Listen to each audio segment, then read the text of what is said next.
करवाए, इतनी महंगाई करवा दी कि अब दोबारा मुस्लिम लीग नून का टिकट को लेने के लिए तैयार नहीं है पंजाब के अंदर। और हमजा शहबाज साहब आजकल गायब है और ज़राए बताते हैं कि उनकी बेटी बीमार है, लेकिन कुछ ज़राए ने कन्फर्म किया है कि वो नाराज़ बैठे हैं।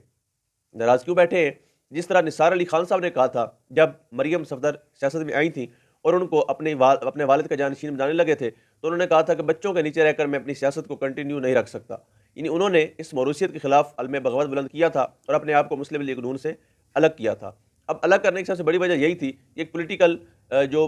एक उनकी वो ज़िंदगी गुजरी है, सीनियर पॉलिटिशियन है और वो कल के बच्चों के नीचे अगर सियासत करता है, जिस तरह आप देखते हैं कमर जमान कह रहे हैं या इस तरह के परवेज अशरफ साहब हैं, यूसुफ रज़ा गिलानी साहब हैं, वो जब बिलावल के पीछे हाथ बांध के खड़े होते हैं तो नज़र आ रहा होता है कि कौन से लोग तजर्बाकार हैं, कौन से लोग पार्टी के वफादार हैं, इन्होंने सियासत को वक्त दिया है और कौन पर्ची के बल पे चेयरमैन बन गया है या वसीयत के नतीजे में चेयरमैन बनकर पार्टी को लीड कर रहा है। जो निसार अली खान ने बगावत की थी, अब साद रफीक साहब